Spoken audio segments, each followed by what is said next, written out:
voltar para a reunião. Muito bem, bom dia a todos. Nossa reunião está sendo gravada. Hoje a aula de epidêmio, ok? Muito bem. Bom dia, Valdinice.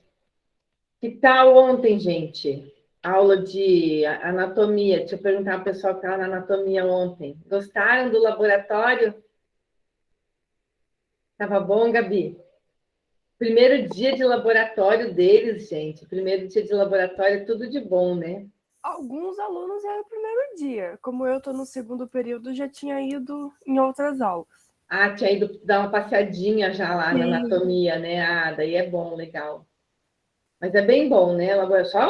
Só tava cheio, né? A gente vai dividir mais.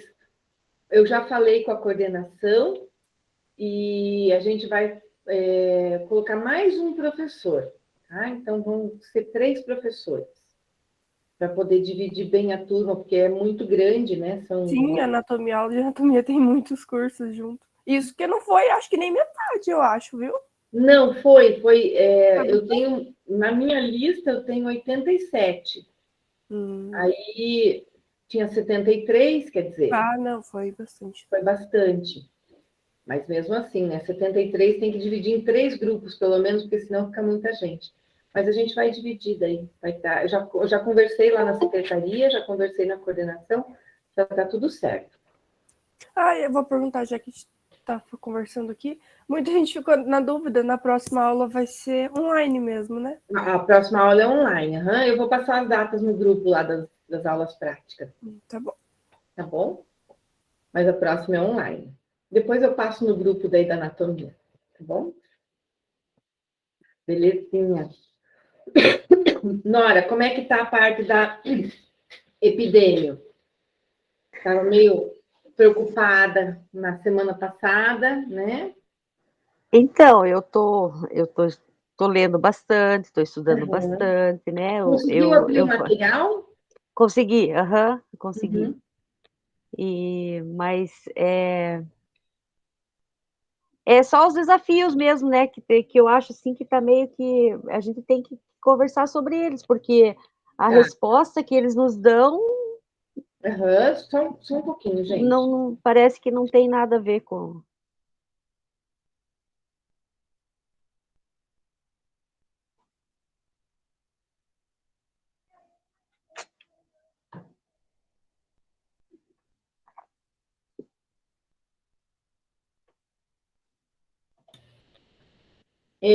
Então, os desafios acabam sendo assim, a gente vai trabalhar um pouquinho mais de conteúdo para daí poder trabalhar com esses desafios, né?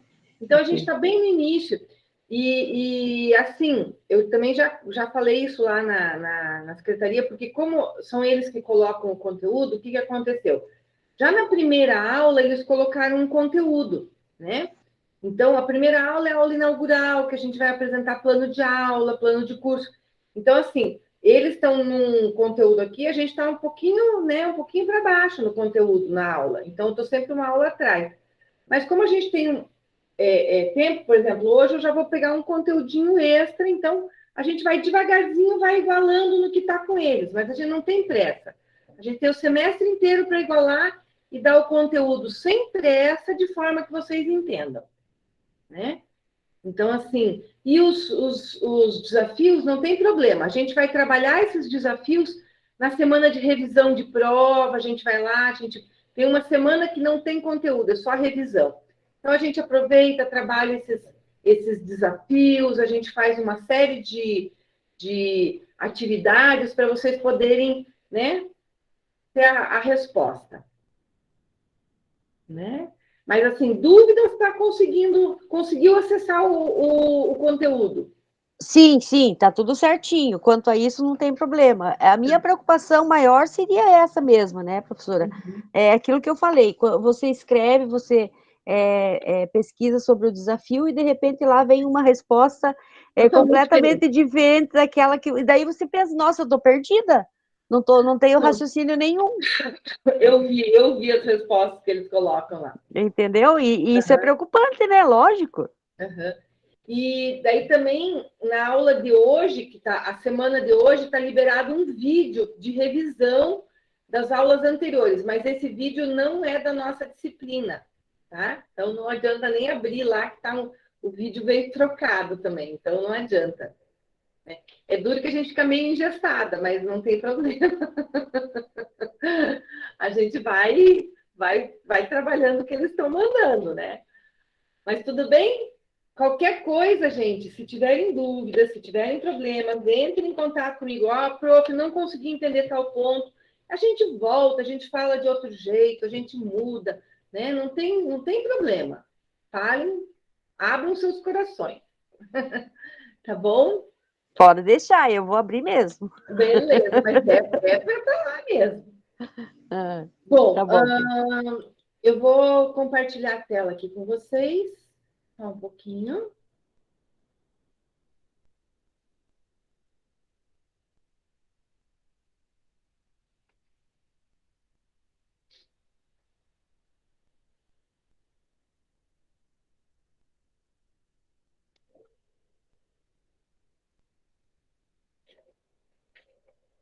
Tá?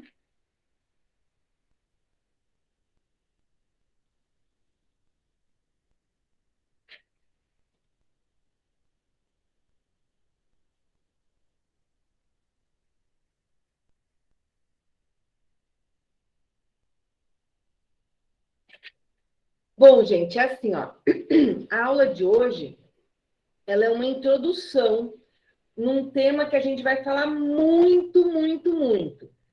Então, hoje é um primeiro contato que vocês vão ter com esse tópico, que são os tipos de estudos dentro da epidemiologia. Como que a gente vai fazer um estudo epidemiológico? Então, hoje é o primeiro contato de vocês com isso, né? Sobre os tipos de estudo, sobre como que isso pode ser trabalhado, né? O que eu posso ver dentro da epidemiologia? Como que eu vou analisar um estudo, tá? Então, essa é a primeira coisa que a gente vai estar vendo hoje. Mas isso, os estudos epidemiológicos, a gente vai falar várias vezes, não é só hoje. Tá? Então, assim, vai ter várias vezes que a gente vai falar sobre este mesmo tema, ok? Então, pera lá, que está quase abrindo aqui. Hoje parece que está meio lenta essa internet, está abrindo devagar.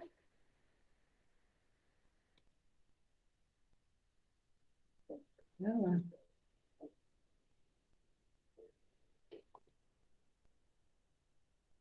Já apareceu para vocês? Agora sim, professora. Ah, só está meio devagarzinha ela. Agora sim, né, Wendel? Agora abriu a câmera, muito bem. Ô, gente, abre a câmera aí pra gente. Eu já tô falando com a Bianca aqui, tá de sacanagem. Tô achando também.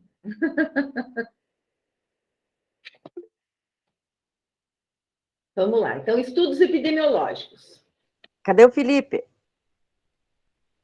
Tá lá de câmera fechada também. Muito bem. Acompanhem comigo aqui, então. Ó. Tipos de estudos.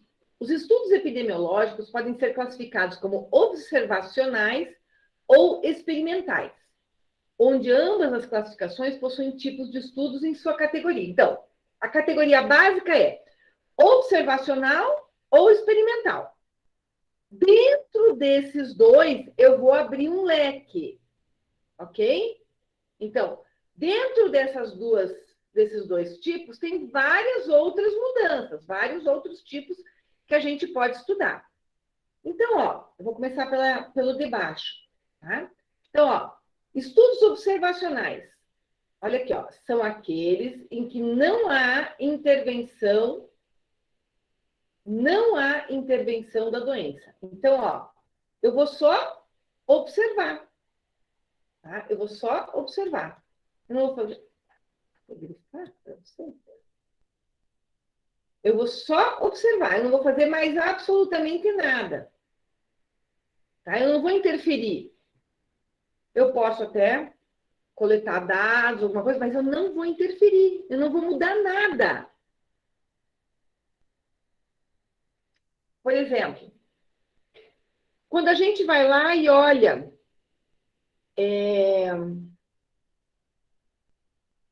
pandemia do Covid, a gente vai lá e olha, os dados, os números voltaram a crescer. Né? Aqui em Curitiba, os números estão aumentando. Olha, os números estão aumentando. Olha, está aumentando os números. Oh, o pessoal está saindo para a rua sem máscara. Olha, final de semana, a praça lá, o Museu do Olho estava cheio de gente. Olha, na sexta-feira à noite, os barzinhos estavam lotados de gente. Eu estou fazendo o quê? Eu estou mudando alguma coisa? Eu estou só observando. Então, o estudo observacional, ele não muda absolutamente nada. Ele vai observar, ele vai ver o que está acontecendo. Para, a partir desse estudo observacional, eu poder realizar um estudo experimental. O estudo experimental é aquele que intervém em uma doença. Eu vou tomar decisões. Mas para que eu tome decisões, eu tenho que ter um embasamento teórico. Eu não posso ir na achologia. Eu acho que os números da pandemia voltaram a aumentar. Eu acho. Não é eu acho. Eu tenho que ter número. Eu tenho que ter dados. Eu tenho que ter valores. A estatística diz que tantos por cento dos leitos estavam ocupados e agora eu tenho tantos por cento dos leitos ocupados. O índice de transmissão, que era de 0,98, agora está em 1,006. Opa! Os números estão me mostrando que está crescendo. Então, vamos, por exemplo, mudar da bandeira amarela e voltar para a bandeira laranja. Isso é uma intervenção? Isso é uma intervenção. Mas eu posso fazer isso aleatoriamente? Eu posso fazer isso de forma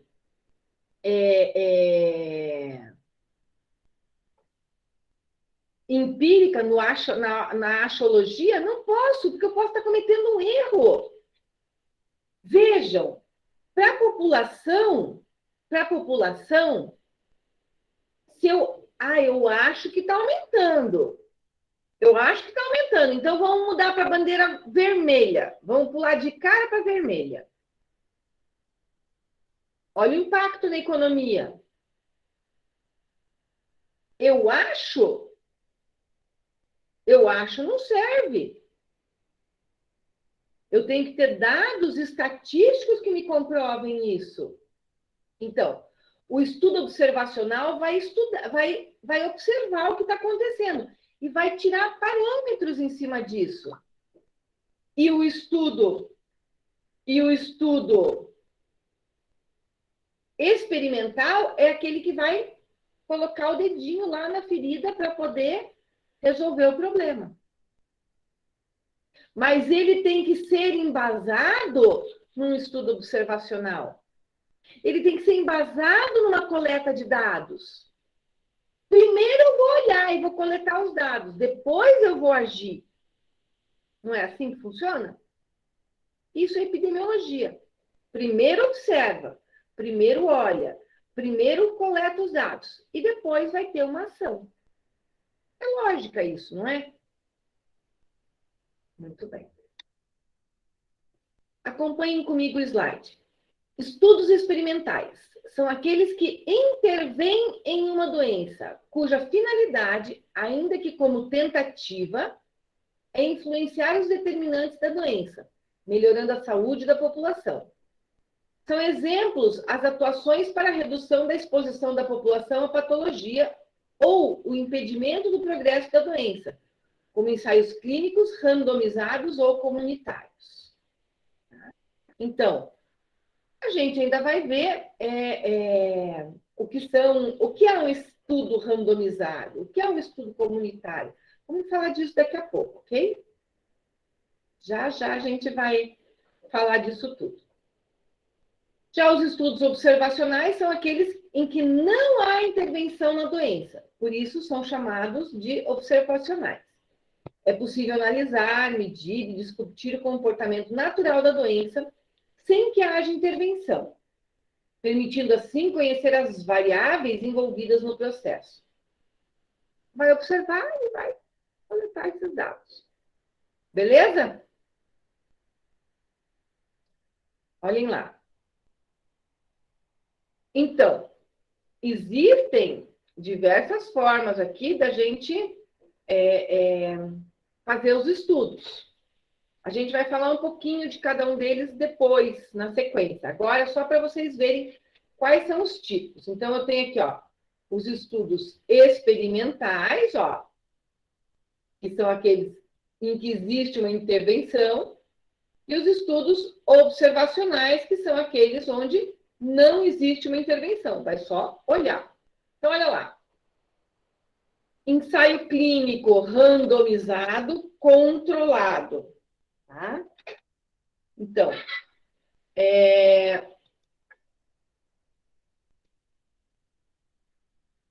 os participantes do estudo são os próprios pacientes. Eu vou pegar os pacientes e vou avaliá-los, vou ver o que está acontecendo, vou ver o que acontece com um grupo de pessoas que estão doentes.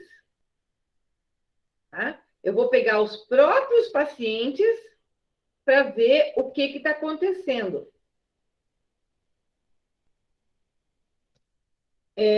Ensaio clínico randomizado controlado com grupos. Eu vou pegar os pacientes e vou dividir eles em grupos. Tá? Simplesmente, eu vou dividi-los em grupos para poder fazer um padrão comparativo. Por exemplo, eu tenho um grupo de pacientes que estão doentes com uma doença nova, que eu nunca vi na vida. Uma tal de Covid. Não sei se vocês já ouviram falar.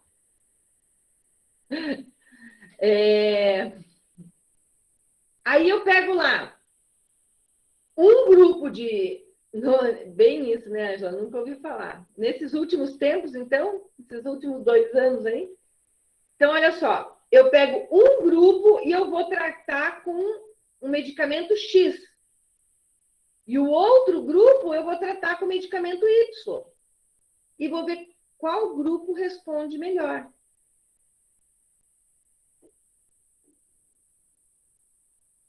Ou eu vou pegar uma... É o caso da vacina, professor? É o caso não só da vacina, mas é o caso de todos os tratamentos que estão sendo feitos, né? Por exemplo, eu vou tratar com um corticoide. Foi uma experiência. Deu certo? Deu certo. Deu certo para o paciente grave. Para o paciente médio e leve, não funcionou. Paciente pronado. Né? Vamos pronar o paciente. Né? Não é um medicamento, mas é uma ação. Né? Puxa, vamos pronar o paciente, vamos ver se pronando o paciente se melhora. Né? Se eu pronar o paciente, talvez melhore. Nossa, olha, esse paciente aqui, a gente pronou e deu resultado. Foi legal. Né? Então, um grupo, eu vou comparar os resultados do grupo de pacientes pronados com o grupo de pacientes não pronados. Pacientes que têm uma saturação abaixo de 60% e que foram pronados tiveram um índice de melhora. Eu tenho que ter resultados numéricos. Eu tenho que ter uma tabela de comparação. Eu tenho que ter um índice. Eu não posso ir na axiologia. Eu acho que aquele paciente ali, ó, ele melhorou. Acho. A palavra acho não cabe aqui. Não cabe. Eu não posso ter acho. Ok? A palavra acho não existe. Eu preciso de dados. Porque epidemiologia não é um indivíduo.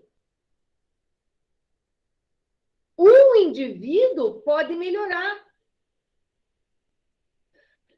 Vamos fazer um padrão comparativo. Vamos pôr um paciente em supino, um paciente em prono e um paciente em Trendelenburg. Um paciente? Um paciente não é dado estatístico. Como é que eu vou... Daí tá, eu peguei um paciente, coloquei ele lá meio... Ó, a cabeça do cara tá aqui. Coloquei ele lá, né, em posição de Trendelenburg e aquele paciente respondeu bem. Não dá. Não dá. Eu não posso basear o meu trabalho, e daí eu vou pegar 500 mil pessoas que estão doentes de Covid, baseado no resultado de um indivíduo, e vou pôr todo mundo em Trendelenburg, lá assim, cabeça aqui, ó, cabeça para baixo. Não, isso não é uma evidência científica. Não, eu preciso ter dados. Ah, ó, quando eu coloquei 1000 pacientes desse jeito, eu vi que não deu resultado, mas que a posição de prona deu resultado.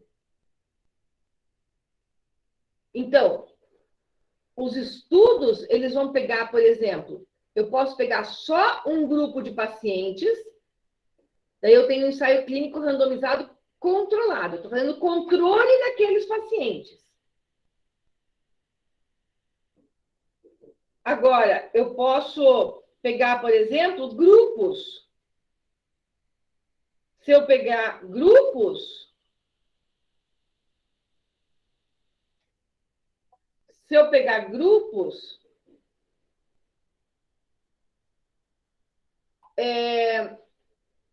eu vou controlar esses grupos. Eu vou controlar um grupo com o outro.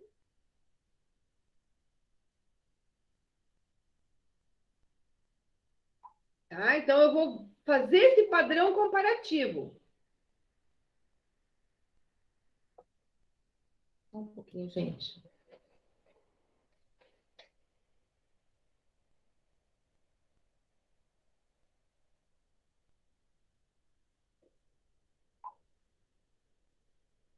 Ok? Então, eu vou fazer padrão comparativo entre dois grupos ou mais, para poder ter essa análise estatística melhor. Ensaio de campo. Olha só a diferença. Nos dois primeiros, eu peguei indivíduos doentes. E agora, eu vou pegar indivíduos saudáveis. E vou ver a ação, por exemplo, de um determinado estudo em cima de indivíduos saudáveis. Eu vou fazer um estudo com indivíduos saudáveis. Por exemplo, eu vou lá medir a interferência da circunferência da cintura na capacidade cardiovascular do indivíduo. Então, eu vou pegar o indivíduo, vou medir a circunferência, tá? Vou medir... Olha, minha cadeira foi lá para longe. Daí, vou medir a circunferência da cintura e vou ver como que está o risco cardíaco dele. Vou avaliar o risco cardíaco. Eu peguei o quê? Eu peguei indivíduos saudáveis. Tá? Ok? Um ensaio comunitário. Eu vou pegar uma determinada região, uma determinada comunidade para fazer o estudo. Ok? Isso tudo aqui são estudos experimentais, ou seja, eu vou agir. Agora, estudos observacionais. Nos estudos observacionais, não tem atuação. Eu não vou interferir. Eu só vou observar. Então, lá, o estudo descritivo. Descrição do comportamento natural da doença sem intervenção. Eu vou olhar para a doença e eu vou verificar como que é o comportamento dessa doença. Lembram que a gente viu lá em bioética?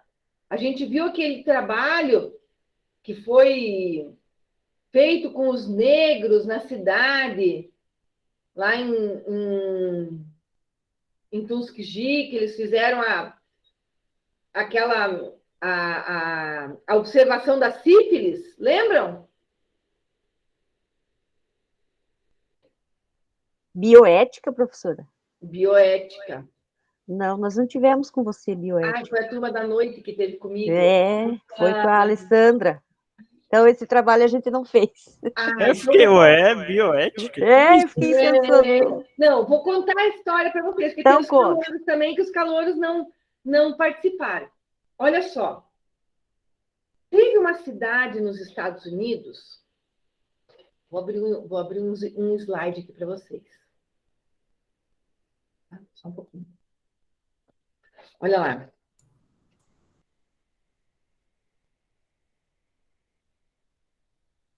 Procurem por esta palavra aqui, ó.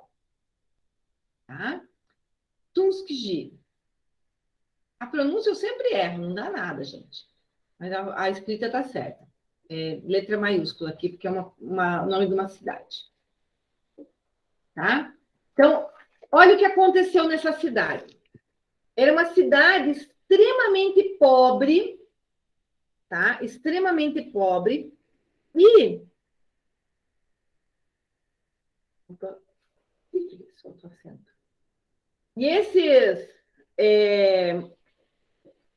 o governo, existia um surto de sífilis. E o governo foi lá e ofereceu tratamento gratuito e acompanhamento para algumas pessoas, não lembro o número exato, 400 e tantas pessoas lá, para participarem de um estudo. Então, eles, no dia do estudo, eles ganhavam a consulta médica, eles ganhavam o remedinho para eles tomarem e ganhavam alimentação naquele dia. Como era uma comunidade extremamente pobre, eles aceitaram participar desse estudo. Mas o que aconteceu? Na verdade, eles não estavam tratando os pacientes. Eles davam placebo para os pacientes. Sabe o que é placebo? Alguém não sabe o que é placebo? Placebo é remedinho de farinha. Eles davam placebo para o paciente. Daí surgiu a cura da sífilis. Mas eles continuavam dando placebo. Eles não deram remédio para curar os pacientes. Pensa, eles deixaram os caras 40 anos tomando placebo. Fizeram pior. Sabe o que eles fizeram? Eles incluíram o nome de todos os participantes do estudo num relatório nacional, aonde eles falaram isso aí, Gabi. Onde eles colocaram tem um filme mesmo, tem um filme, é bem legal o filme, vale a pena assistir. Passa o nome do filme também. O nome do filme, pera lá, que eu já descubro, só um pouquinho. Aonde eles colocaram essas pessoas num relatório nacional que ninguém podia tratar esses pacientes. Então, por exemplo, o camarada estava lá sofreu um acidente de carro. E daí ele foi parar no hospital. O nome dele estava lá que ele não podia receber aqueles medicamentos. Não contavam que eram cobaias. Aham. Ah, o nome do filme, Cobaia. Cobaias, isso aí. Daí, o que acontecia? Eles queriam colocar aquelas pessoas para ver como que era a evolução da doença. Né? É um crime o que eles fizeram. Mas eles continuaram, eles foram lá, foram fazendo. Né? Então, isso aqui, ó, eles fizeram um estudo observacional da evolução da doença, né? Só que de uma forma completamente criminosa, né? Porque as pessoas não, elas se voluntariaram para receber um tratamento e não para serem cobaias, né? Pensa, sífilis é uma doença sexualmente transmissível. Aí o cara tá lá, vai ter, né, relações com a sua esposa, vai passar sífilis para a esposa vai passar para a criança. É complicado, né? Então, durou anos e anos e anos e anos esse estudo, já existindo o tratamento. É uma coisa assim que foi... Gente, quem não viu, o pessoal que não teve bioética comigo, que não viu isso, vejam, é importante, tem que ver, tem que saber isso aqui. Isso aqui é um marco dentro da bioética, ok? Sem contar que é uma história assim, né? Nossa, pensa, gente, você 40 anos com uma doença e teu nome lá, daí colocaram assim, né? Como se a pessoa não pudesse receber aqueles remédios. Mas, na verdade, porque aqueles remédios, né, penicilina e tal, ia tratar da sífilis. Complicado, né? Bom, um estudo analítico. O estudo analítico, ele é muito interessante, porque, olha só, eu vou até grifar o estudo analítico aqui para vocês. O estudo analítico, ele faz o quê? Ó? Uma correlação profunda entre a doença e as outras variáveis. Tá? Então, ele vai olhar não só aquela doença, mas tudo que... Não só a doença, mas o que está ao redor da doença. Ele vai pegar todas as variáveis possíveis e vai analisar. Né? Então, vamos falar, a gente está falando sempre do Covid, né? Porque é um exemplo bem palpável para a gente, mas, por exemplo, lá, os indivíduos que precisam de uma UTI. Quais são os fatores? Vamos ver. Poxa, idade faz com que, né, seja um fator agravante. Obesidade, doenças cardiovasculares, doenças pulmonares. Então, ele foi lá e estudou as outras variáveis. Como que se chegaram nesses dados? Como que se chegaram nestas comorbidades específicas? Né? Porque foi feito um estudo observacional onde se analisaram todas as variáveis. E daí conseguiram selecionar algumas patologias que tinham uma incidência maior. Estudo analítico ecológico, correlação entre a doença e agregados de indivíduos, né? Regiões específicas. Em tal região, o que acontece? Tá? O estudo transversal. Tá? O estudo transversal, então, ele vai ser lá, ó, investigação da prevalência da doença. Tá? Ele não vai, o pesquisador, ele não vai interagir com a população de um modo direto, né? Mas ele vai analisar qual que é a prevalência daquela doença. Ele vai olhar ali quanto que acontece daquela doença naquela situação, naquele momento? Tá? Professora, tipo Oi. assim, ele vai pegar notificações das unidades de saúde e fazer uma análise, sem Isso, interferir na população, isso? isso. É um modo de fazer. Uhum.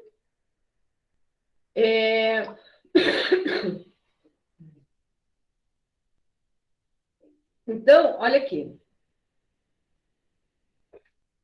Só um pouquinho. Só responder a coordenação lá.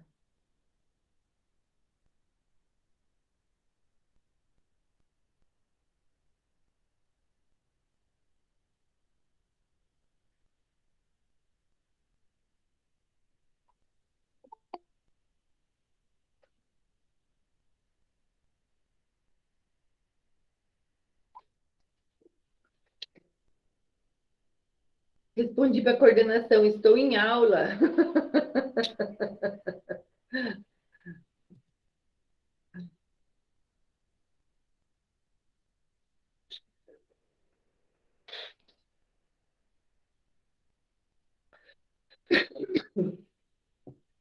Senão fica me mandando mensagem aqui, eu não posso ficar respondendo agora. Aí responde assim, ó, estou em aula. Então,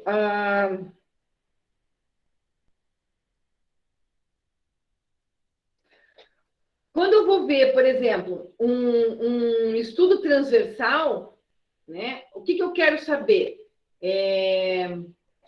O que vai prevalecer? O que vai ter uma incidência maior? E eu vou lá e vou observar. Vou pegar dados e vou analisar. Tá? Estudo de caso e estudo controle. Tá? Eu vou estar investigando a etiologia. O que é etiologia? O que significa a palavra etiologia? Origem, causa. Tá? Então, eu vou ver qual é a origem da doença. Qual é a causa da doença? Ok? E o estudo de coorte, com 2 Os. Parece errado, né? Mas é assim mesmo. Estudo de coorte, eu vou ver a evolução, a história da doença. Qual é a história daquela doença? Ok? A gente vai falar muito sobre esse quadro ainda. Aqui é só para vocês terem uma noção, né, dos principais tipos. Ó, eu grifaria 2 tipos aqui para vocês. Este aqui é muito importante. A gente usa muito, tá? Que são os ensaios randomizados, controlados com grupos. Tá? O estudo analítico a gente usa demais também. Tá? Posso usar qualquer um dos outros, mas esses são os 2 que a gente mais utiliza. Ok? Vou só grifar aqui para você. Beleza? Muito bem. Então, vamos falar um pouquinho aqui de estudos descritivos, para vocês terem uma noção. Acompanhem no slide comigo, por favor. Olha a palavra, descritivos. Estudos descritivos visam demonstrar a distribuição da doença ou condições relacionadas à saúde da população, o que pode variar de acordo com as características da patologia envolvida, ou com as interações para com os indivíduos, as quais se apresentam em grande diversidade. Então, o que eu vou olhar? Eu vou olhar a distribuição da doença ou as condições de saúde da população, tá? Então, eu vou descrever como que isso está acontecendo, tá? Toda investigação, ela começa assim, com observação, né? Eu vou observar, olha lá, ó, tá? É o primeiro tipo de estudo observacional, ó, estudo descritivo, ok? Eu vou descrever como que acontece, o que está acontecendo? Como que é essa doença? O que está acontecendo com ela? O que está acontecendo com a população em geral? Quem pegou a doença? Quem não pegou a doença? Uns pegam, uns pegam o Covid de forma grave e outros não têm sintoma nenhum. Por que uns precisam ser internados e outros não? Como que é essa distribuição? Da forma leve, da forma moderada, da forma grave? Então, olhem só o próximo parágrafo. Em geral, a investigação epidemiológica inicia-se a partir da descrição do estado de saúde de uma população. É o começo. Tudo começa olhando, observando e tabulando dados. Né? Onde se pode utilizar índices demográficos para análise crítica e constatar, por exemplo, se há algum evento passível de investigação mais aprofundada, como no caso de possíveis aumentos da taxa de mortalidade. Um exemplo. Então, o que eu quero que vocês saibam aqui, que a investigação epidemiológica inicia-se a partir da descrição, né? A partir da observação. Ok? Depois é que eu vou agir. Eu só vou agir depois que eu tiver coletado dados.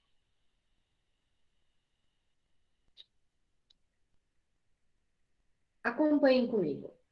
A utilização das informações para estudos descritivos poderá ocorrer a partir de dados primários, que são aqueles coletados por ocasião do desenvolvimento do estudo, ou secundários, sendo os dados pré-existentes da população. Então, eu posso pegar dados que já existam, por exemplo, numa unidade de saúde, dados já catalogados, eu vou lá e vou colher os que eu quero, ou eu posso procurar por dados específicos. Né? E todas essas informações, elas vão fazer o quê? Elas vão ser tabuladas para que eu possa ter ou não uma resposta efetiva do modo com que eu posso intervir. Ok? Então, os primários seriam os catalogados, no caso.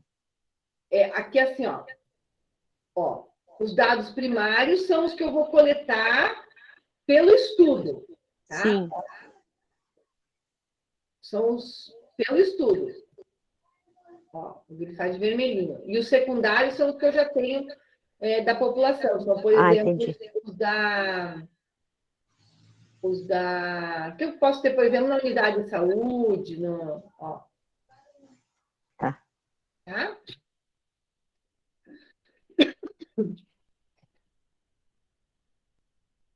Vamos lá.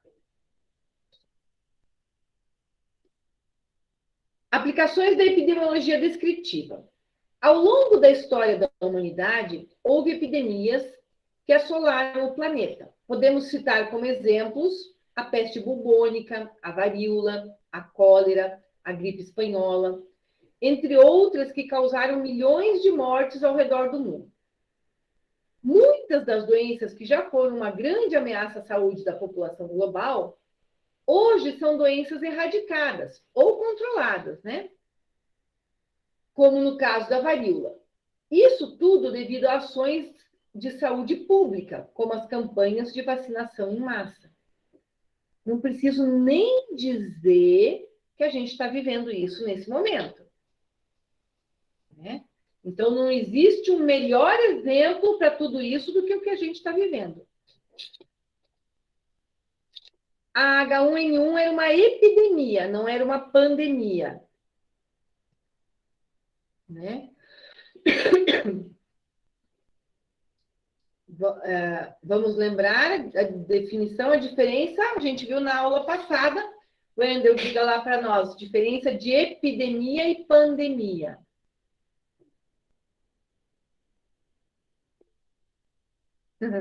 Assim, não é essa? Vamos lá, Wendel. A epidemia é um Epidemia. grupo... pode falar. Não, agora você não pode falar, agora eu perdi a Vai lá, coragem. manda ver, Wendel, vai. Não, a pandemia é o coletivo. E a pandemia não. Ela fica localizada, não é isso? Não, a epidemia, ela pega o coletivo também. Só que a epidemia, ela é mais regional. É sobre uma região. E a pandemia, ela é global. Pega o mundo todo. A pandemia, ela é intercontinental. Pega todos os continentes. Aí tem a endemia e o surto. Isso. Muito bem, muito bem. Isso mesmo.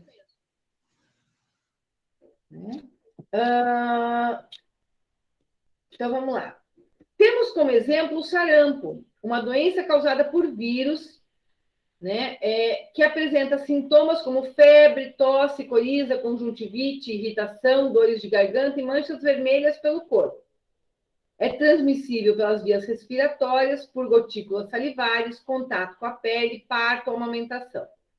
O tratamento se baseia na administração de antitérmicos, analgésicos e vitamina A sob orientação médica. Então, olha só. Como que eu sei que o sarampo... Como que eu sei que os sintomas do sarampo são febre, tosse, coriza, como que eu sei que tudo isso aqui é sintoma do sarampo?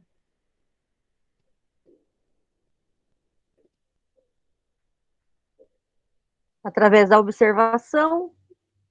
Isso, de um indivíduo? Não, de vários. Então, isso é o quê? Epidemiologia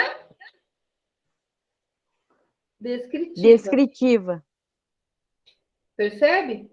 Como que eu sei que ela é transmissível pelas vias respiratórias, gotículas salivares, contato com a pele, parto, amamentação?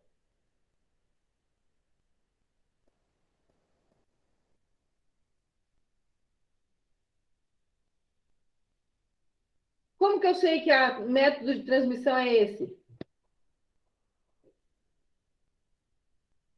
Fala, Bianca. Bianca tá louca para falar. Ela disse que queria falar mesmo, professor. Eu sei.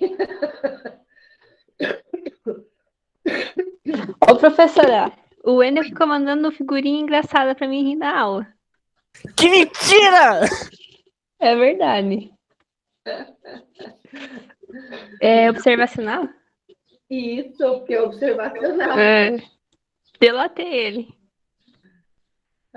Exatamente. Tá? Então, o que eu tenho lá? Eu tenho porque eu observei. E eu vou descrever tudo isso. Como que eu sei que o tratamento se baseia, né, em antitérmico, analgésico? Como que eu sei? Porque foi feito um estudo experimental? Um estudo experimental, né? Foi lá, experimentou tratar de um jeito, experimentou tratar do outro, né? Aqui é descritivo? Aqui é uma anatomia, ó. Aqui é uma epidemiologia observacional? Em azul? Experimental. Experimental, né? Então, aqui já é uma epidemiologia experimental. Percebe a diferença? Aqui, ó, os sintomas, o método de transmissão, foi uma epidemiologia descritiva. Agora, aqui é experimental. O tratamento foi experimental. Percebem? Porque eu intervi. Eu dei um remédio para o cara. Deixa aí um branquinho para vocês. Eu gosto de colorir para vocês. Ou eu estava pensando, ajuda vocês têm toda essa matéria lá no livro. Mas vocês querem que eu mande os slides para vocês no grupo do WhatsApp? Falar, professora, pelo amor de Deus. Sim, professora, manda. Pelo amor, manda os É slides. isso que a gente quer, manda os slides. Mando. Eu mando. Só que como eu não tenho onde anexar ali na planilha, porque já tenho o treco anexado, eu vou mandar no grupo, tá bom?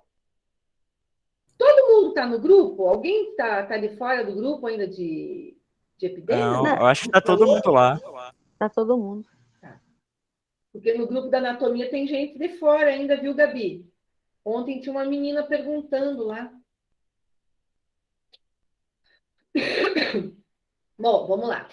O sarampo foi erradicado no Brasil no ano de 2016. Conquista possível pelo calendário de vacinação. Calendário de vacinação? Vacinação é uma ação de saúde pública. Tá? Ó, vacinação é uma ação de saúde pública. É uma intervenção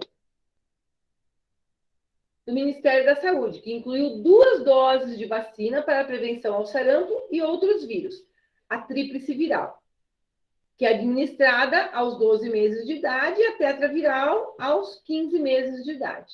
Beleza? Então vai lá, toma a primeira dose, toma a segunda dose. Beleza.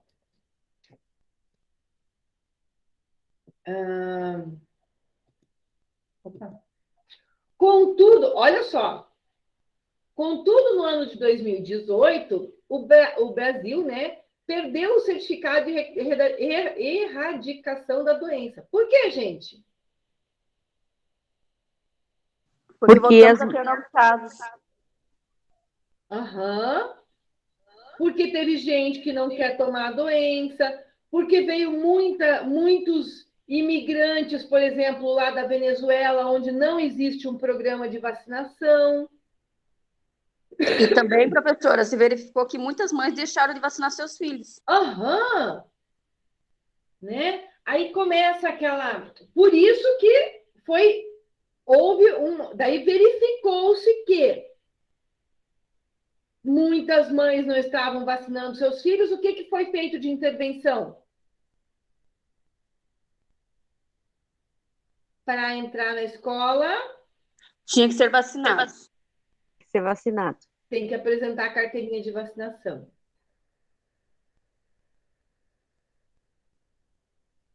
Né? É uma vacinação obrigatória? É uma vacinação obrigatória. Porque um compromete os outros. Né? O meu direito como indivíduo termina a hora que o meu direito como indivíduo está comprometendo outras pessoas. A minha ação individual compromete o coletivo. Então, a vacinação é obrigatória para as crianças, senão não entra na escola.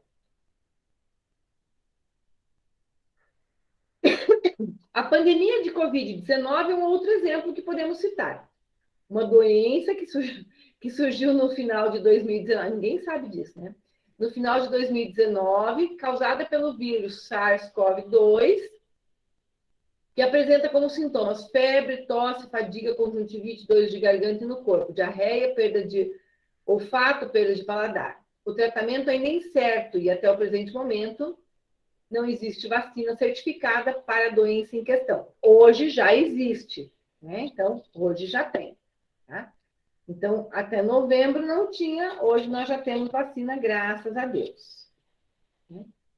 Comparando os dois exemplos, sarampo e Covid, vemos que, a partir das notificações das doenças, iniciou-se um estudo epidemiológico descritivo para avaliar o seu comportamento natural. Como que é o comportamento da doença? Quais são os sintomas da doença? Como ela é transmitida? Gente, há pouquíssimo tempo atrás, a gente não sabia como que o Covid era transmitido. Né? A gente falou isso na aula passada. No caso do sarampo, todas as informações observadas foram de encontro com aquilo que já era relatado na literatura. Relatado na literatura. Vocês vão ver que os relatos de literatura são importantíssimos. A gente vai falar disso daqui a pouco. Tá? Então, os relatos da literatura vão nos dar um embasamento científico. Uma vez que o sarampo já era objeto de estudo há muito tempo e já reunia diversas informações sobre a patologia. Contudo, no caso do Covid, essas informações todas foram sendo inéditas, né? Trabalhos e mais trabalhos científicos foram surgindo com a novidade do Covid. Tá? Então, olhem só.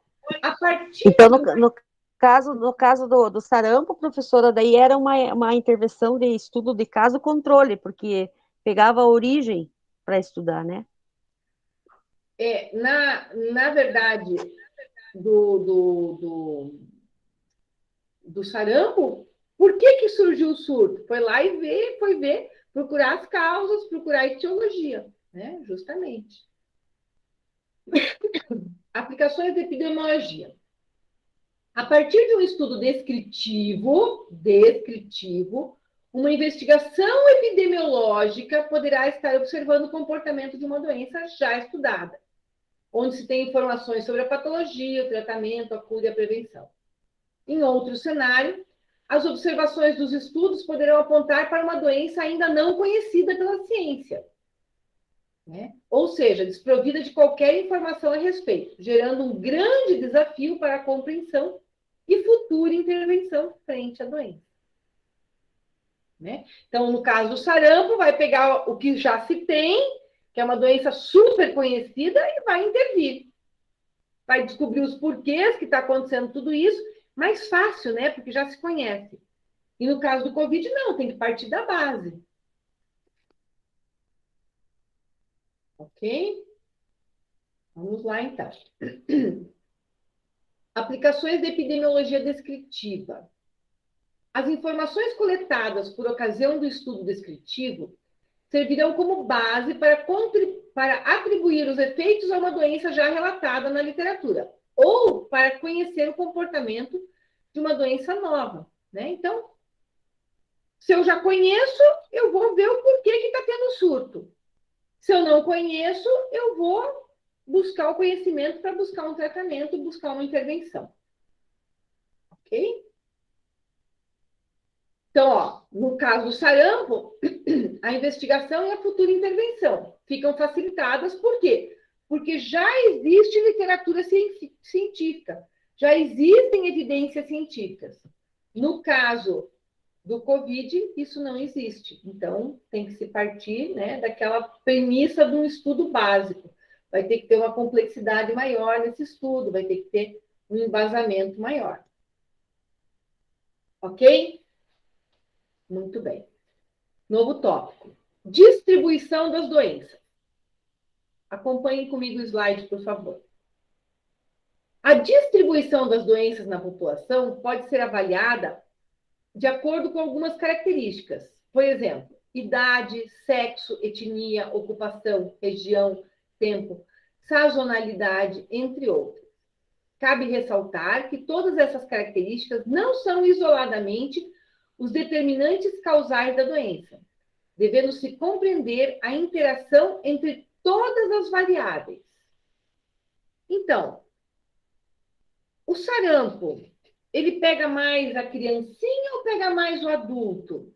Ele pega mais as meninas ou pega mais os meninos? Ou é igual, não tem diferença?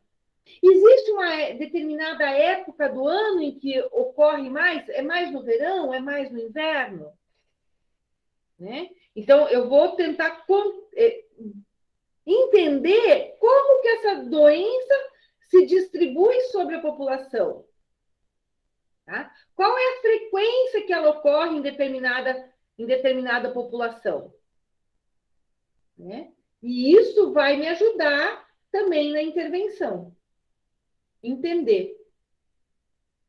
Tá? Então lá, ó, surto, endemia, epidemia e pandemia. Tá? Eu perguntei para o Wendel. Então lá, ó, surto, disseminação crescente em um curto período de tempo, só que numa regiãozinha pequena. Endemia, ocorre numa determinada região, mas ela não vai se espalhar. Tá? Uma epidemia, ela pode se espalhar. Ela vai pegar uma determinada região um pouco maior, né, do que a endemia, mas ela pode se espalhar. E a pandemia já ocorre em escala global. Tá? Então, olhem lá os exemplos. Surto. Disseminação rápida da doença em uma cidade, por exemplo. Não precisa ser uma cidade, pode ser até uma região um pouquinho menor, pode ser um bairro, por exemplo, um bairro maiorzinho. Endemia. Disseminação disseminação da doença em uma escola, um local de trabalho, em uma comunidade pequena. A epidemia pega já uma cidade e a pandemia a nível global. Ok? Muito bem. Então, distribuição da doença. Isso aqui que a gente falou é um dos critérios da distribuição da doença. Acompanhem lá. Quando pensamos em disseminação de doenças, talvez a primeira visão que vem em mente é no tocante às doenças transmissíveis, como as doenças virais e bacterianas. Contudo, vale lembrar que esses conceitos também são aplicados às doenças não transmissíveis. Por exemplo, as doenças crônicas cardiovasculares, diabetes, obesidade, sendo esta considerada por muitos como grande pandemia do século XXI. Por exemplo, vou dar um exemplo para vocês. Qual é a região do mundo, onde existe mais casos de câncer de esôfago? Rio Grande do Sul? No Brasil? Muito bem. Rio Grande do Sul. Por quê? Porque tomo muito chimarrão quente. Porque o chimarrão deles é muito quente. Trauma quente no esôfago. Então, a causa é trauma quente. Esse é o termo técnico, tá, gente? Então, a causa é trauma quente. Se eu pegar qualquer outra região, eu vou ver que não tem a mesma quantidade de câncer de esôfago. Por quê? Porque eles têm o hábito de tomar o chimarrão de uma forma excessivamente quente, e isso vai fazendo repetidas lesões no esôfago, né?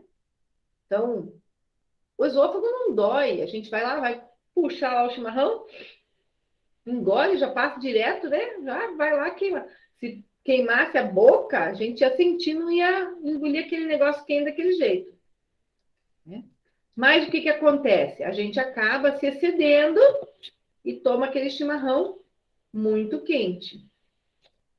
E isso pode favorecer. Né? Então, o que está acontecendo? É ligado à doença transmissível? Não, não é. Né? Não é ligado a nenhuma doença transmissível. Mas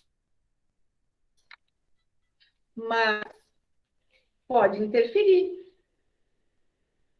Né? É uma região. É uma patologia que ela é endêmica naquela região. Ok? Eu já ia perguntar. Muito bem. Então, olhem só. Os estudos descritivos não buscam analisar correlações entre exposições e efeitos. Em geral, focam em análises estatísticas de mortalidade, o que pode ser estratificado de acordo com variáveis como sexo, etnia, idade, período, região, entre outros. Porém, essas observações servem como fomento para o desenvolvimento de estudos analíticos, ou, muitas vezes, com conclusões acerca do comportamento e da distribuição das doenças. Por exemplo, é sabido que o sedentarismo favorece o desenvolvimento da obesidade. Logo, a partir de um estudo epidemiológico descritivo, podemos compreender uma possível causa para o aumento dessa doença. A doença obesidade. Né?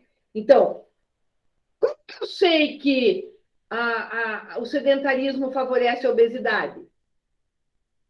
Porque foi feita uma análise estatística. Entre os indivíduos obesos, qual era a porcentagem que praticava atividade física? Então, vamos lá. Eu estou acima do peso. Eu sou obesa. Eu pratico atividade física? Não, Não. né? Então, um pontinho lá para o sedentarismo, entendeu? E daí vai analisando todo mundo e vai vendo, vai recolhendo os dados. Tá? Então, desta forma, você consegue fazer essa análise para que possa ter esses dados. Né? Então, olhem só. Eu já estou abrindo o próximo ali para vocês, tá? O exemplo em questão foi vivenciado por ocasião da pandemia do Covid, onde as medidas de isolamento social contribuíram para o aumento do sedentarismo e, consequentemente, para a obesidade infantil. As crianças deixaram de ir à escola, parques, ginásios e demais locais que frequentavam antes da pandemia, permanecendo isoladas em suas respectivas casas, resultando assim em inatividade física, em razão da limitação de espaço em suas residências, fator que favoreceu a obesidade nesse público. Então, ó, pode ser feito mais a partir de um outro dado, né? Um dado, por exemplo, do Covid, do isolamento, conseguiu ainda tirar uma nova patologia que cresceu, né? Um surto de obesidade, né? Em diversas populações. Porém, como descrito anteriormente, as variáveis analisadas isoladamente não podem ser consideradas como determinantes causais da doença. Neste mesmo exemplo, outros fatores podem ter contribuído para o aumento da obesidade infantil, como a má alimentação, né? Porque todo mundo foi para a cozinha, a ansiedade, o estresse, né? Então, tudo isso contribuiu também. Não concordam que também contribuiu?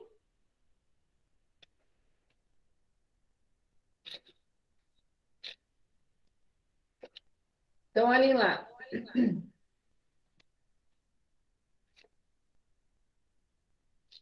Por essa razão, que em termos gerais, uma investigação epidemiológica inicia-se a partir de um estudo descritivo, pois a observação do comportamento natural da doença ou do estado de saúde da população sugere hipóteses que poderão ser exploradas junto a possíveis associações em outros estudos.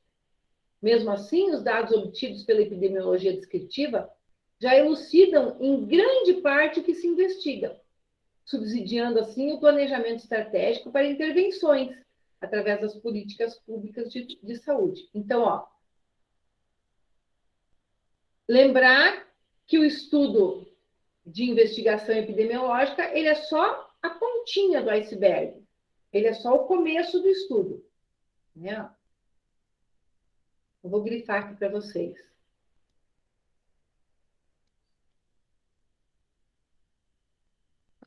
Ok? Finalmente, o comportamento da distribuição da doença na população também pode ser observado a partir dos indicadores de incidência e prevalência da mesma, os quais se referem ao número de novos casos. Então, vai observar cada caso novo que surge e vai colocar ele nas suas devidas características. Né? Então, localização, idade, sexo, né? Vamos colocar lá e vamos distribuir para ver qual é o padrão de distribuição dessa doença. Ok? Muito bem.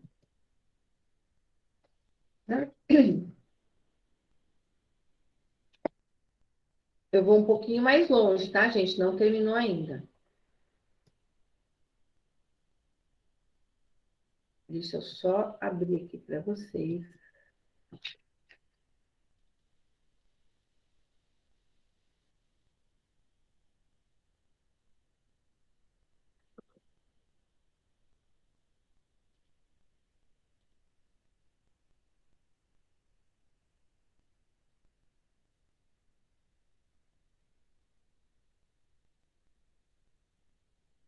Podem conversar enquanto isso.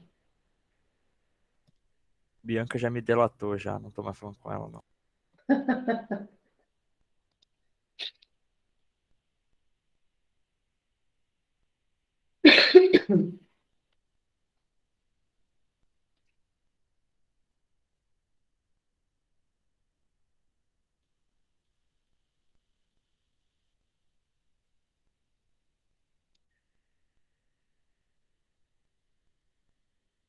Sim.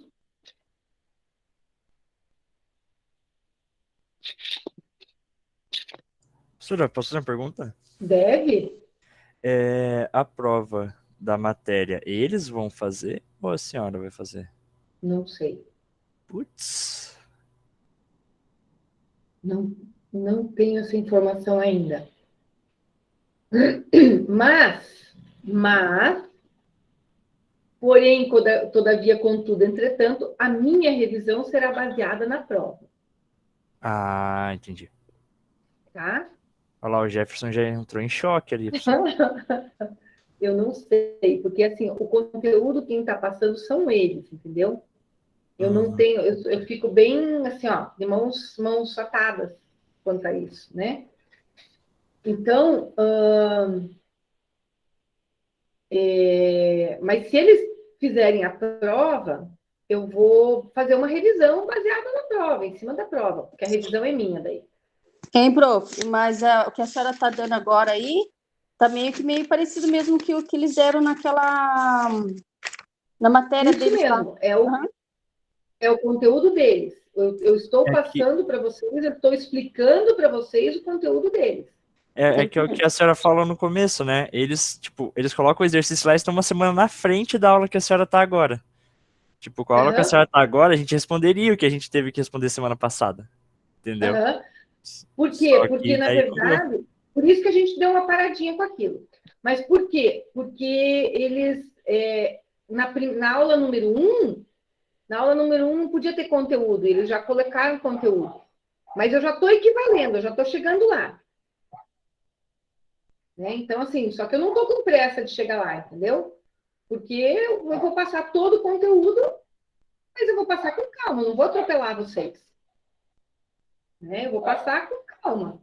Então, eu dou uma aula e meia, eu vou chegando um pouquinho mais pertinho deles até que eu consiga equivaler com eles.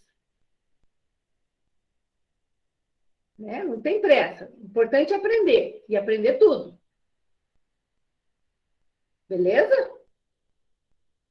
Então, tá bom. Nossa, uma bolinha alaranjada ali.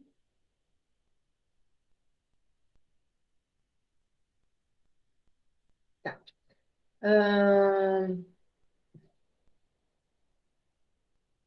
Vamos ver aqui. Porque, Sandra, eles passaram o conteúdo e falaram que é para a gente dar esse conteúdo, trabalhar em cima desse conteúdo. Então, Eu peguei, acabei anotando, daí eu verifiquei que tem algumas coisas assim que são umas mesmas que a pessoa está dando também, gente. eu sou mediadora do conteúdo. O conteúdo é deles. E eu Sim, sou só a mediadora do conteúdo. sim, mas vamos estudar do que a professora dá também do mesmo jeito. Muito bem, vamos lá. Vou compartilhar a tela com vocês, tá?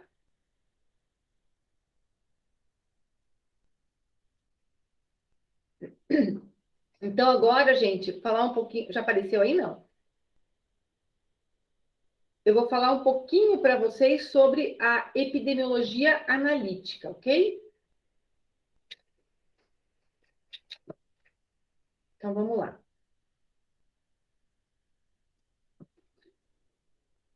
Acompanhem comigo lá.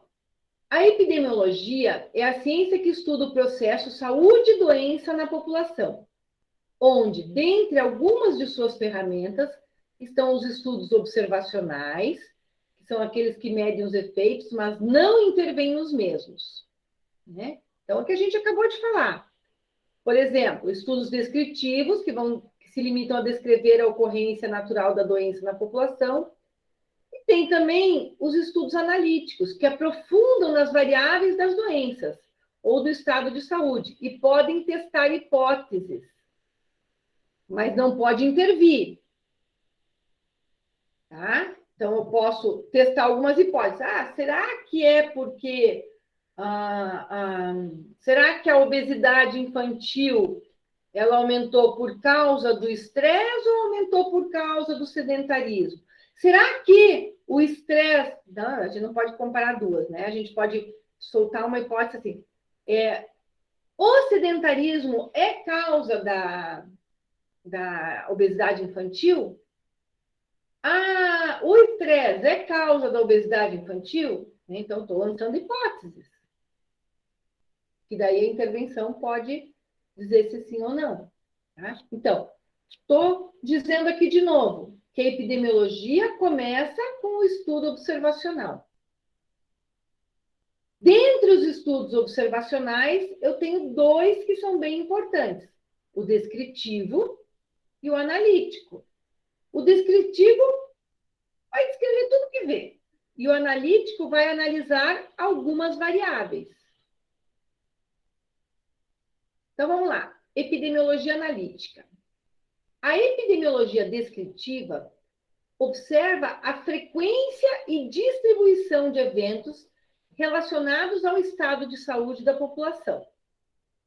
Porém, apesar de geralmente ser o primeiro passo em uma investigação epidemiológica, a mera observação do comportamento dos efeitos muitas vezes não traz conclusões necessárias para uma intervenção. O que ele está dizendo aqui? Que só olhar, às vezes, não me resolve. Só olhar e ver o que acontece, às vezes não responde às minhas dúvidas.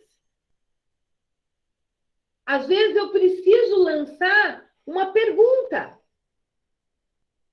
e responder aquela pergunta. Para analisar aquela pergunta.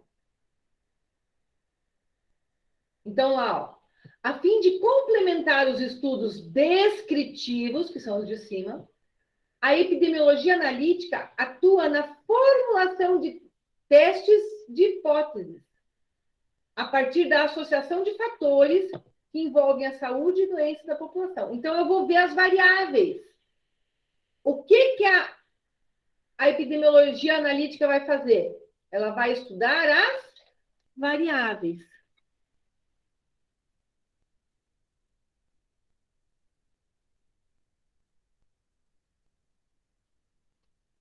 Ok?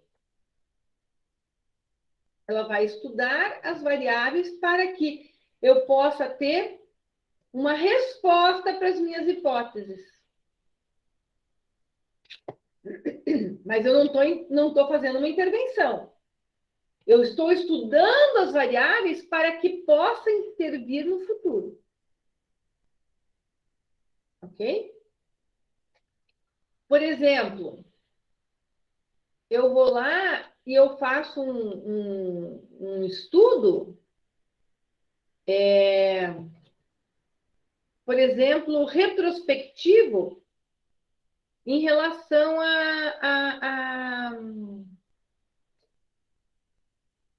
a posição lá de prono e de supino.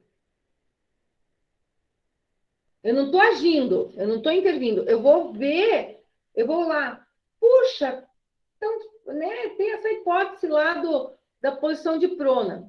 Então, vou lançar uma hipótese. A posição de prona melhora a saturação dos pacientes? Eu vou pegar os meus prontuários e vou analisar, vou coletar dados. Eu não estou pondo ninguém na posição de prona. Eu estou colhendo dados já existentes. Eu formulei uma hipótese. Será que ajuda? E eu vou colher dados. Eu estou intervindo? Não. Mas eu posso, com isso, promover uma intervenção futura. Nora ficou com dúvida.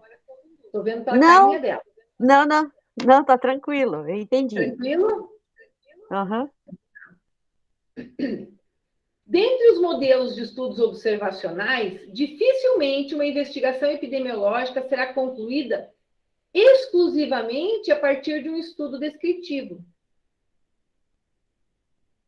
Claro, não basta só eu olhar, né? Eu tenho que formular as hipóteses, eu tenho que ver as variáveis, né? Então, é a primeira etapa.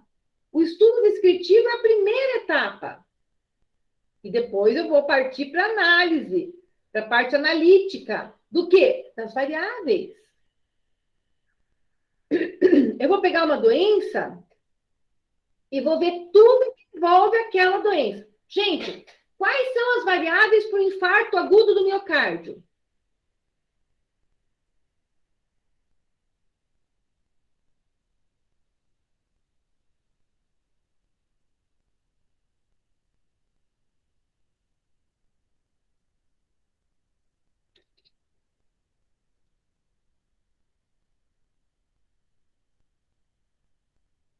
Não, Bianca. É para falar? É Sedentarismo, obesidade, obesidade, sedentarismo, sedentarismo, tabagismo. tabagismo, beleza? Uhum. Então, isso são causas do infarto, ok? Então, mas eu tenho que... São as variáveis. E eu vou analisar tudo isso, vou fazer uma análise disso aí. Aí alguém sugere que como variável do infarto agudo do miocárdio pode ter, vamos ver lá uma coisa bem absurda.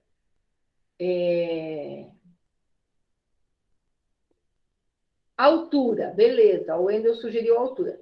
Que a altura que os indivíduos acima de 1,90 m são mais sujeitos. Opa, é uma variável. Vamos fazer um levantamento estatístico.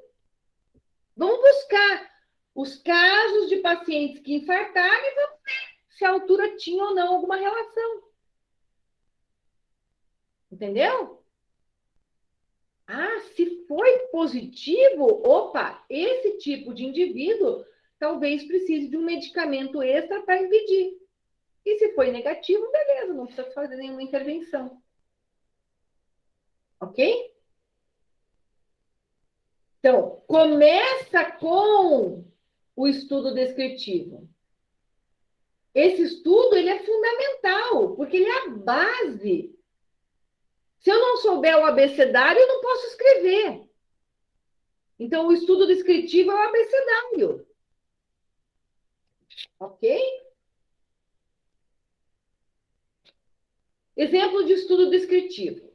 Imagine qual seria a sua atuação frente à condição clínica de baixo peso ao nascer em uma maternidade. Então, várias crianças dentro de uma maternidade nasceram com baixo peso.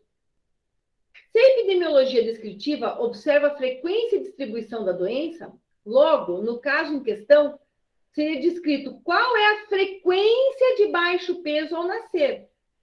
Os recém-nascidos são acometidos pelo baixo peso. Ok? Vamos fazer uma análise. Quantos que são acometidos? Como descrito, essa observação é necessária para a investigação. Porém, isoladamente, não contribui suficientemente para uma conclusão de como intervir e solucionar o problema. Poxa, beleza, eu fui lá e eu vi que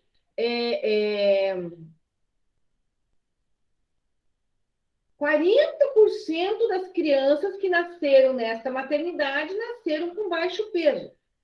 Mas só esse dado me ajuda a intervir em alguma coisa? Não.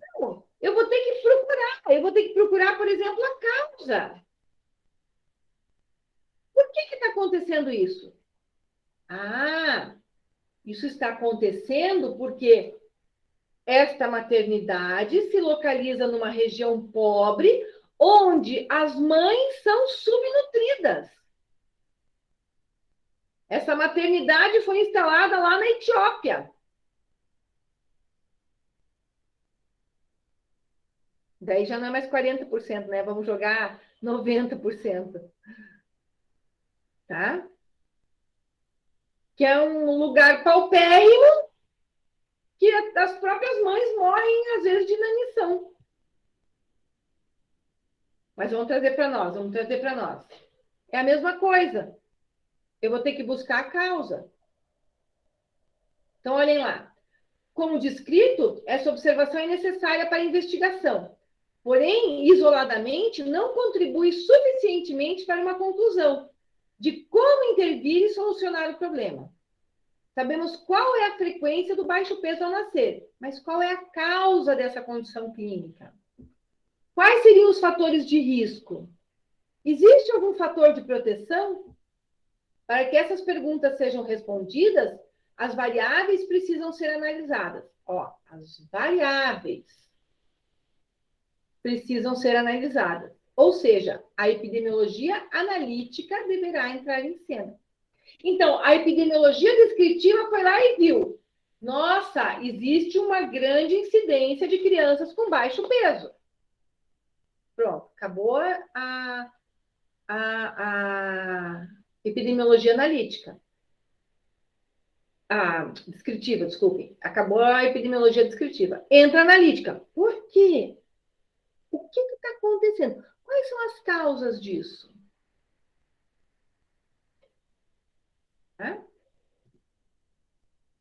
Método epidemiológico. Uma vez que conhecemos a frequência e a distribuição de uma doença pelo estudo descritivo, podemos então formular hipóteses através da associação de fatores por um estudo analítico. Vamos imaginar que foi observado alguns fatores que podem estar correlacionados ao baixo peso ao nascer. Por exemplo, a desnutrição, o tabagismo e o estresse das genitoras, formando algumas hipóteses. Poxa, será que todas essas gestantes cujos filhos nasceram com baixo peso eram fumantes?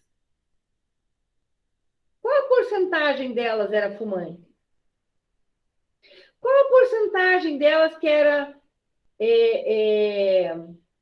alcoólatra? Qual a porcentagem delas que era drogada? Drogadita, né? Qual a porcentagem delas que era estressada? Qual a porcentagem delas que era desnutrida? Fatores socioeconômicos. Qual a porcentagem delas era da classe A, classe B, classe C, classe D? Fatores educacionais, né? Porque um nível de educação maior pressupõe uma busca a um tratamento. Então, continuando lá. A desnutrição no período gestacional possui algum impacto no desenvolvimento do feto? O hábito de fumar contribui para o baixo peso do recém-nascido? O estresse crônico da genitora influencia de algum modo na formação do bebê? Todas essas hipóteses poderão ser tratadas pela análise de associações. Ok? Então, isso aqui é o quê? Epidemiologia analítica, que vai observar essas variáveis. O método epidemiológico poderá demonstrar se a frequência e distribuição de uma doença na população, exemplo, baixo peso ao nascer, se deve em virtude do fator avaliado. Então, o que vai acontecer? Eu vou verificar se aquela variável interferiu ou não. Ok? Neste estudo, a hipótese poderia ser analisada a partir da comparação da frequência e distribuição de baixo peso ao nascer entre mães que apresentaram desnutrição durante o período gestacional e gestantes que não apresentaram. Então, vai lá e vai comparar para ver se tem alguma relação ou não. Ok? Muito bem. Então, olha lá. O estudo descritivo vai fazer o quê? Ele vai perguntar qual é a frequência de baixo peso? Ele vai olhar o quê? A frequência e a distribuição. Agora, o estudo analítico vai fazer o quê? Ele vai formular a hipótese, testar a hipótese e associar essa hipótese através da estatística. Ok? Ele vai interpretar as variáveis.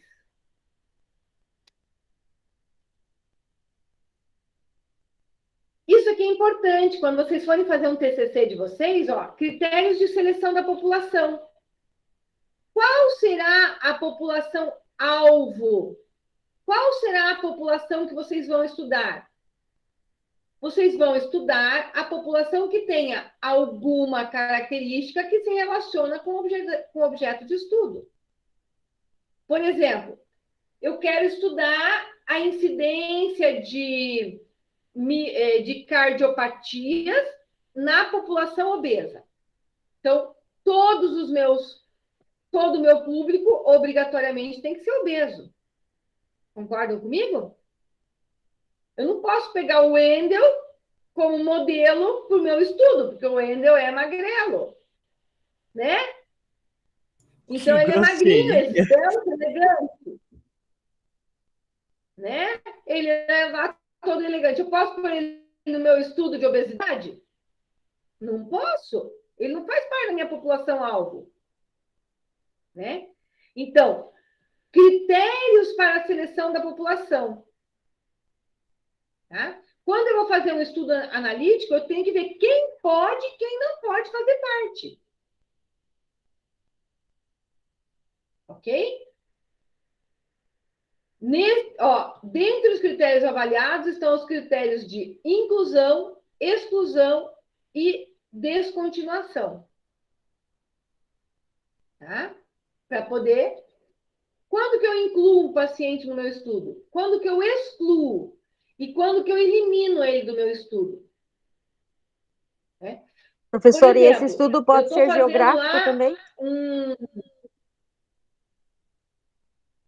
Pode. Tá. Pode, por que não? Olha lá, ó, critérios de inclusão. Quem vai entrar no meu estudo? Critérios de exclusão. Quem vai sair do meu estudo? Então, eu vou entrar no meu estudo, porque é um estudo lá de obesidade e fator de risco cardíaco. Eu estou obesa, eu posso entrar no meu estudo. O Wendel vai ser excluído do meu estudo. Eu não posso colocar o Wendel no meu estudo. E eu não posso... Daí, por exemplo, eu me coloquei no meu estudo, mas no meio do estudo, eu resolvi ir no endocrinologista e tomar a boleta para emagrecer. Vai influenciar nos resultados? Vai.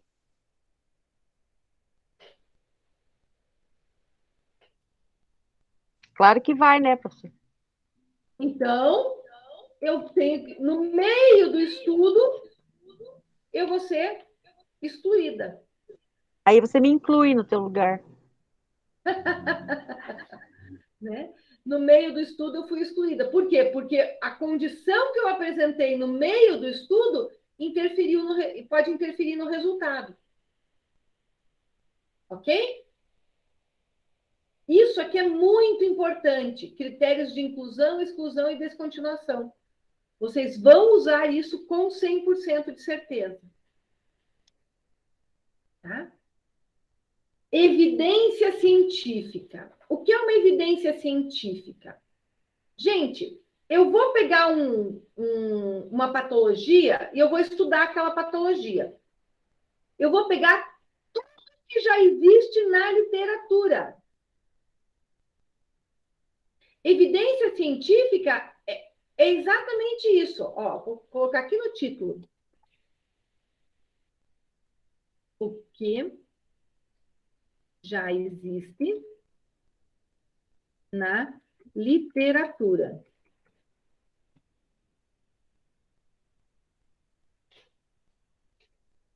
Beleza? E eu vou tomar isso por base. Isso vai dar um embasamento teórico para mim. É importante. Eu tenho que saber o que já foi dito. Naquele nosso exemplo, sarampo e Covid. Do sarampo tem muita coisa. Vamos aproveitar o que já existe, o que já é conhecido. Do Covid tem pouca coisa. Já dificulta. Pensa no Covid, no primeiro mês do Covid. Tinha literatura? Não tinha. Daí tem que partir do zero. Então, apesar de já ter... O que acontece? A evidência científica é muito importante. Por quê? Porque muitas vezes a comunidade não vai gostar das medidas que foram tomadas. Existem... Quem assistiu o noticiário ontem? Lá em Belo Horizonte, o prefeito autorizou que os jogos de futebol tivessem público. Público. O que aconteceu? Aglomeraram. Não usaram máscara. Ele foi lá e voltou atrás. Por que ele voltou atrás? Porque existe uma evidência científica de que se aglomerar e não usar máscara, o índice de contaminação cresce. Ele não tomou essa medida aleatoriamente, ele tomou essa medida baseado numa evidência científica. Ok?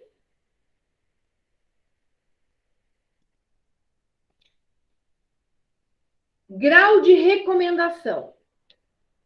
Quantas vezes você já leu um artigo, uma publicação, ou assistiu alguma explicação que, após discorrer sobre determinado assunto, com introdução, metodologia, resultado, discussão e conclusão, ao final, comenta acerca da necessidade de novas evidências científicas? A necessidade de novos estudos sobre determinado tema ocorre em virtude da cautela que a epidemiologia deve possuir na busca do embasamento científico. Isto posto, a estratégia de uma intervenção não se baseia simplesmente a partir de um único estudo analítico. Ela buscará outras fontes que abordam o assunto, como artigos científicos de grupos de pesquisas especializados, guidelines internacionais, diretrizes de associação brasileiras e publicações de órgãos competentes como o Ministério da Saúde. Ou seja, não é um trabalho que vai embasar uma resposta, que vai embasar uma intervenção. Eu preciso, quanto maior o grau de evidência científica, maior o grau de recomendação de uma determinada atitude. Um estudo falou que o uso de máscara era bom. Então, não serve de recomendação, é uma recomendação fraca. 1000 estudos falaram que o uso de máscara era bom. Opa! Agora eu tenho um alto grau de recomendação. Ok? Alguns assuntos não têm muita evidência científica, e isso compromete o grau de recomendação. Tá? Então, olha lá. Grau de recomendação. Grau 1. Existe um consenso e evidência em favor da indicação. Grau 2A. Existe divergência, mas a maioria aprova. Grau 2B. Existe divergência e divisão de opiniões. Grau 3. Não se recomenda. Tudo isso baseado em quê? Baseado nas evidências científicas. Nos trabalhos, nos estudos, nas publicações. Não é à toa. Tá? Acompanhem lá. Por exemplo, um estudo analítico pretende verificar a associação entre a administração de um fármaco em determinada patologia. Em uma busca sobre o assunto, os investigadores poderão se deparar com a concordância sobre o uso do remédio, grau 1. alguns estudos que não atestam a sua eficácia, mas representam uma minoria, grau 2A. Uma divisão de estudos que recomendam a administração e outros que não recomendam. E uma grande maioria que não recomenda, 2B. A grande maioria diz não, grau 3. Tá? Então, eu vou ver o que a maioria fala. Se a maioria falar que sim, opa, beleza. Evidência científica. Daqui vem a minha recomendação. E os níveis de evidência? Os níveis de evidência se referem a outro parâmetro que reforça o respaldo científico sobre o tema, pois indicam qual o tipo de estudo foi realizado para se obter o respectivo grau de recomendação. Então, vejam só. Nível A, múltiplos ensaios clínicos aleatórios controlados. Se eu tenho múltiplos ensaios, isso é perfeito. Estudos controlados que foram observados. É o melhor nível. Nível B, um único estudo clínico aleatório ou não aleatório controlado. Um único estudo. Gente, o estudo pode ter falhas. Às vezes o estudo não é preciso. Ele pode ser tendencioso. Né? Então, múltiplos ensaios é muito melhor do que um único. E aqui, relatos de casos. Relatou um caso ali, relatou um caso lá, aí você vai juntar esses casos, vai ver o que você tem. Mas não é um estudo. Não está fazendo um estudo controlado. Não. Olha, lá na China tem um caso. Quais são os dados desse caso? Vamos pegar os dados dele. Olha, lá no Brasil tem outro caso. Pega os dados do Brasil. Entendeu? Então, o grau de evidência fica bem comprometido. Observe que, a partir da avaliação, tanto do grau de recomendação quanto do nível de evidência, será possível embasar ou não uma possível conduta frente à doença. Então, vamos pegar um medicamento novo para a COVID. Pega lá o remédio X e vamos testar ele na COVID. Tá. Esse remédio, já existe algum ensaio clínico sobre ele? Ah, teve um grupo no Canadá que pegou 1.000 pacientes e aplicou esse remédio. Opa, legal. Aí teve um outro grupo em Israel, um outro grupo nos Estados Unidos, um outro grupo, né? Beleza, vamos aplicar aqui no Brasil, então. Agora não. Eu tenho lá 5 pacientes que já usam esse medicamento por causa de uma outra patologia e deu algum resultado. Eu não fiz um estudo sobre isso.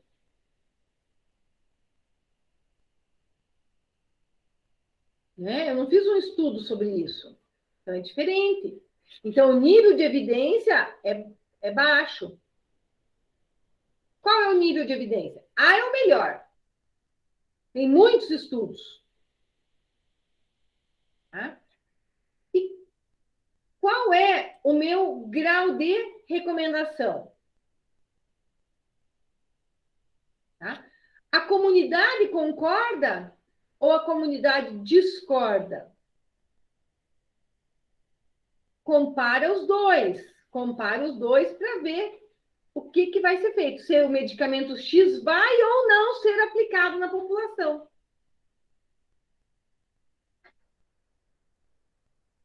Então, olhem lá, em preto. Não cabe, por exemplo, traçar uma atuação baseada em um nível de evidência C, por mais que seu grau de recomendação seja 1. Então, eu tenho que comparar as duas tabelas. O interessante seria que mais estudos complexos sejam desenvolvidos sobre o tema, cujo peso científico pode ser medido pela pirâmide da hierarquia. Então, olha lá. Opiniões de especialistas, pesquisas em animal e in vitro. Relato de casos, série de casos, estudos transversal, estudo caso-controle, estudo de coorte, ensaios clínicos randomizados. Opa, que é legal. Revisão sistemática. Né? Então, ó, a flechinha vai subindo. Tá? Para ver quando que a gente pode intervir ou não. Ok? Então, olhem lá. A pirâmide da hierarquia das evidências demonstra não somente o peso científico de cada tipo de estudo, mas também uma ordem sequencial para o desenvolvimento dos mesmos. A elaboração de um fármaco, por exemplo, primeiramente deve apresentar resultados in vitro, para depois ser testado em vivo em animais, mesmo sendo os humanos a população-alvo. Isso ocorre para que todo eventual problema seja percebido nas etapas anteriores, garantindo maior segurança aos estudos de maior evidência. Contudo, essa hierarquia deve ser vista como uma referência e não como algo exato. Então, não é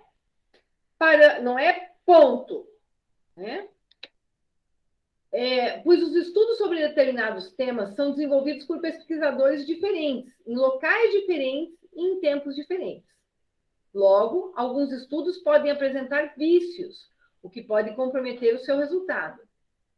Nesse sentido, podemos dizer que um estudo pode apresentar uma certeza de evidência maior que outro, mesmo que, segundo a pirâmide, seja hierarquicamente inferior, pois o seu desenvolvimento demonstrou ser melhor elaborado do que o outro. Então, eu posso ter um estudo melhor do que o outro, né? Embora o resultado seja pior, eu devo considerar. Tá? Então, eu vou analisar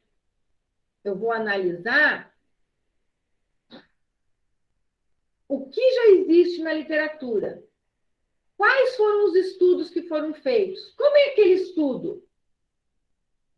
Foi um estudo observacional? Foi um estudo experimental? Né? Foi um estudo controlado? Né? Um estudo randomizado controlado? Ou foi só um estudo descritivo? Tudo isso interfere. Né? Para que eu possa dizer qual é a melhor intervenção. Ok? Viram? Ó, hoje a gente conseguiu avançar um pouquinho no nosso conteúdo. A gente foi 1h30. Ó. Aqui no final a gente conseguiu pegar a resposta já do terceiro desafio que a gente já fez. Viu só? Muito bem. Boleto é remédio, Wendel. Ah, tá, você falou, eu fiquei, ué, que é isso?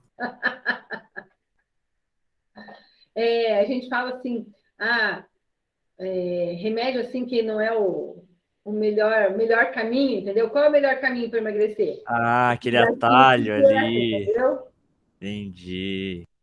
Aí e o caminho mais fácil qual é? Tomar um remedinho para emagrecer. Aí a gente fala, tomou boleta para emagrecer. Aquela injeção para ficar forte? Ou coisas do gênero. Muito bem, gente. Vou interromper a gravação.